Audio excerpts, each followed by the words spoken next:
Falava, this is Pacific Waves from RNZ Pacific. Ulo'ingo o Susana Suisuiki. Coming up. There have been small protests by independence activists. The French president is halfway through his historic trip around the Pacific. Also, it is the highest level visit we have received. The US Secretary of State stops by in Tonga. And later, a former refugee sets a royal commission into Australia's handling of asylum seekers.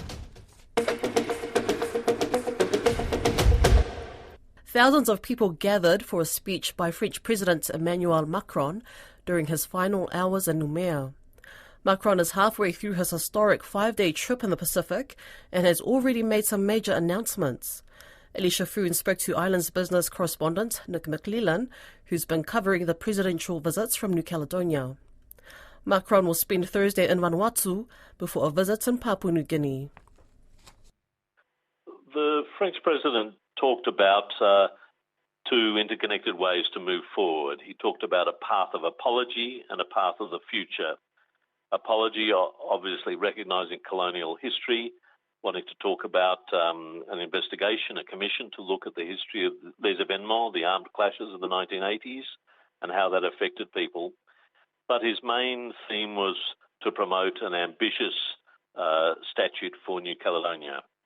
He said very clearly that after 3 referendums between 2018 and 2021, all of which voted no, despite concerns from the independence movement about the validity of the last referendum, he said that New Caledonia is French because it has chosen to remain French.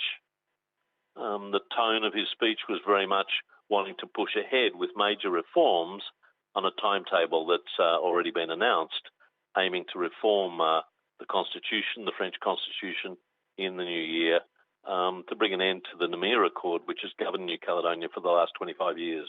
There were rallies that were expected as well. So what happened there?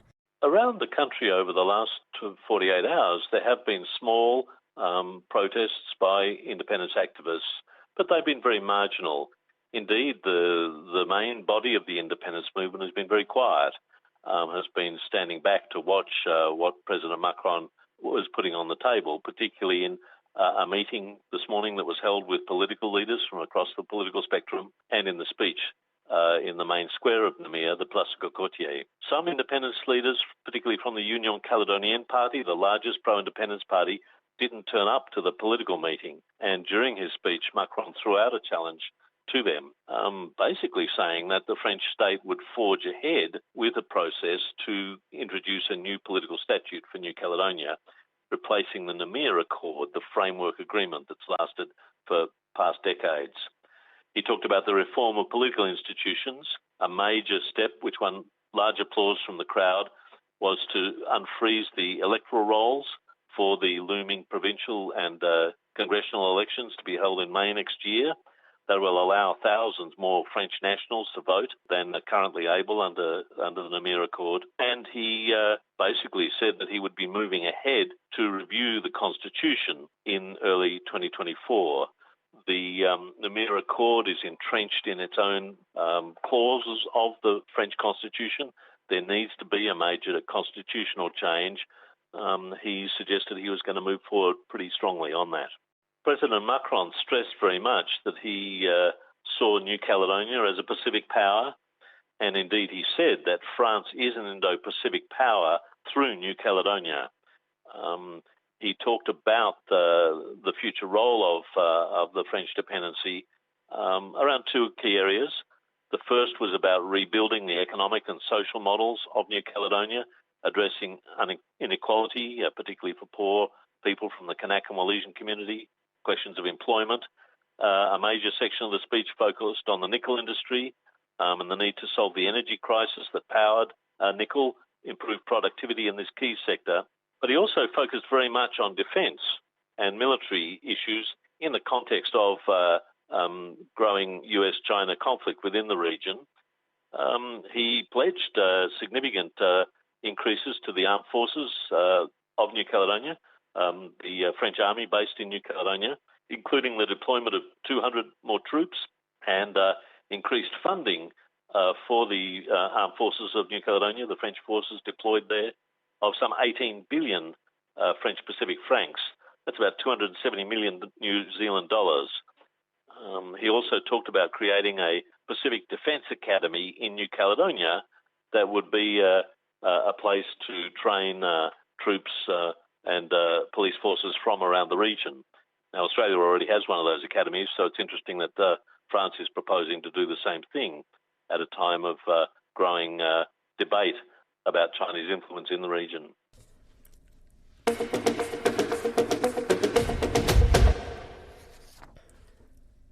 US Secretary of State Anthony Blinken is in Tonga for bilateral talks. The visit is the first stop for Mr. Blinken, who will also visit New Zealand and Australia. Whina Whanua has more.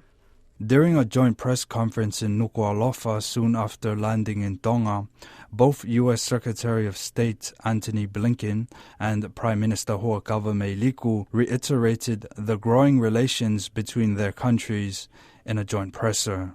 The U.S. efforts to demonstrate its commitment to the Pacific has been seen through the opening of an embassy in Tonga in May this year, and a pledge by President Biden last year to invest $800 million in development aid towards Pacific Island nations. Prime Minister Ho'okava told journalists the visit represents a renewed effort by the United States to build its bilateral relationship with Tonga. The visit today by Secretary Blinken is historic.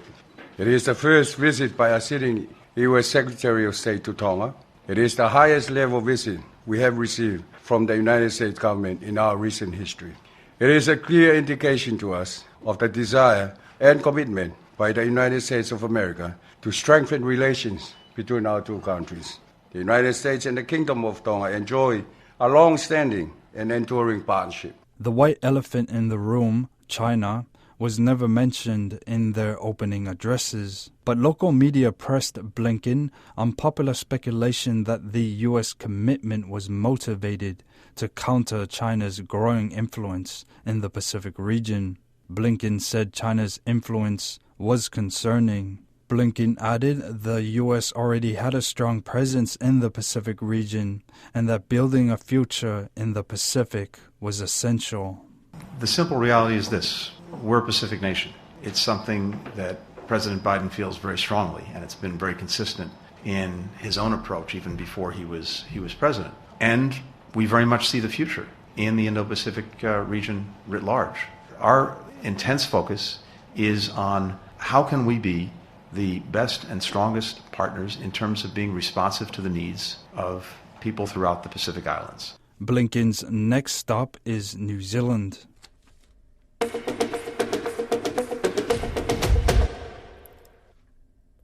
A former refugee wants a royal commission into Australia's handling of offshore processing practices. It follows what's been labelled as explosive allegations of systemic misuse of taxpayer funds in offshore detention reported by the Sydney Morning Herald. This off the back of revelations the Morrison government made a secret deal with the Papua New Guinea government to hold about 75 refugees and asylum seekers in Port Moresby. Asylum Seeker Resource Centre's advocacy manager and former refugee, Augie Simic, spoke to Lydia Lewis following the revelations. Well, it's been an absolute scandal. Last week marked 10 years since politicians in Australia sent over 3,000 women, men and children to brutal offshore processing detention centres. On Friday, we learned the Morrison government paid the Papua New Guinea government to hold the last refugees trapped there in a secret deal that the public is not allowed to know anything about. And this is after years saying that Australia has no ongoing relationship with the Papua New Guinea government. And then over the weekend, we saw even more explosive allegations of bribery and systemic misuse of taxpayer funds in offshore detention contracts. Allegations that millions of dollars in detention money went to Pacific politicians. And let's go back to the first story that broke. I mean, this is something that has been bubbling for a while. It's been something simmering under the surface that people thought may be a possibility. But now this document in New Zealand, we call it an Official Information Act request, but this request in the Australian, form has really confirmed what has been thought all along. So tell me a bit about what was thought and what this confirms for you. Yeah, absolutely. So since December 2021, when the courts in Papua New Guinea decided that to end the agreement with Australia, and when the official agreement that Australia had with Papua New Guinea ended, we have been asking about what circumstances are and what the relationship between Australia and Papua New Guinea is. We've worked with politicians in Parliament through questions and Senate estimates to get to the bottom of it. We put in a Freedom of Information request. At every turn, our requests were blocked. We were not given the information that we were looking for. So the information that finally came out through questions or notice to Parliament last week really, like he said, showed us what we had already believed was happening. And despite the Australian taxpayer dollars flowing to Papua New Guinea to provide support to refugees held there, what is still shocking is that there is no accountability for how that money is being spent. Those held in Port Moresby report that their financial allowance is insufficient to buy enough food or other essentials. They now receive fewer medical appointments, they're struggling to get by, and are deeply, deeply unwell. Many also reporting that they feel unsafe when they're forced to live. Most have been subjected to repeated attacks and robberies, including being mugged at gunpoint. It is so hard to believe what's going on, and this secret deal is really shocking because it exposes the cruelty of the system. And when something's being held secret in this way, you know that it can't be any good. What questions still remain? I mean, we don't know how much money, if it's ongoing, what questions still remain in your mind? The questions that still remain in terms of the deal, we really want to get to the bottom of what the relationship between Australia and Papua New Guinea is. And then another story, the Home Affairs Department oversaw the payment of millions of taxpayer dollars to powerful Pacific Island politicians through a chain of suspect contracts as it sought to maintain controversial offshore asylum seeker processing centres. Again, is this something that was bubbling in the back of your mind, or did it come as a complete revelation and shock? We've always known that there's something going on. It is the news comes as no surprise to us. The allegations are really scandalous, and they are really something that needs to be addressed. What we know is that there's been a lot of money pouring into offshore processing. We believe over $14 billion over the last 10 years.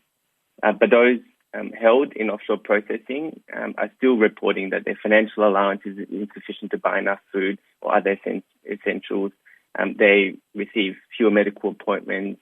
And like I said before, they're really struggling to have their needs met when they're deeply unwell. There is no safety for them, which is what makes all of this more difficult to understand. We know there's a lot of money going in, but what's happening to the money, it is really no surprise that these allegations are coming forward now. We really need a royal commission into offshore processing as an immediate next step. What would be the next steps for a royal commission, or how would that be sparked? Yeah, so there's been a call for a royal commission over the years. Ultimately, politicians in Canberra have to decide that that's something that they want to support. So it needs to be set up by Parliament. The terms of reference need to be decided on by Parliament, and then it needs to be given the autonomy and the powers to be able to move forward. We think it's going to be a big campaign to try and get to that point. It's been something that the refugee sector has been calling for a long time already. It could be some years away still. I believe that while the government that is currently in power might in some way be implicated in what's happening in terms of the offshore processing system, that a royal commission will remain unlikely. But we are trying to push past that, and we are trying to make sure that it is established, because ultimately, it's, like I said, the only way that we can get to the bottom of what's really happened. So unlikely or almost impossible that a royal commission will happen just because of who's in power and who may be implicated. Is that right? I think so, but in the short term. So, but also when it comes to election cycles, it's very likely that we will be moving to another federal election in the next year or so. And as a result, it's unlikely that a royal commission, in my view, would happen during a period like that. So most likely happen at the start of a government's term, and at a point where the government wants to move forward with a different approach. So the current Labor government has said repeatedly that they are committed to Australia's brutal offshore processing system in the same way that the previous Liberal government was. I think that makes it really hard then to stand up a royal commission given the current makeup of Parliament. That's Pacific Waves for today. Don't forget you can listen back on rnzi.com/programs. We're also on Apple, Spotify and iHeartRadio podcasts. From myself and the team here at RNZ Pacific, tō whāsoi fua.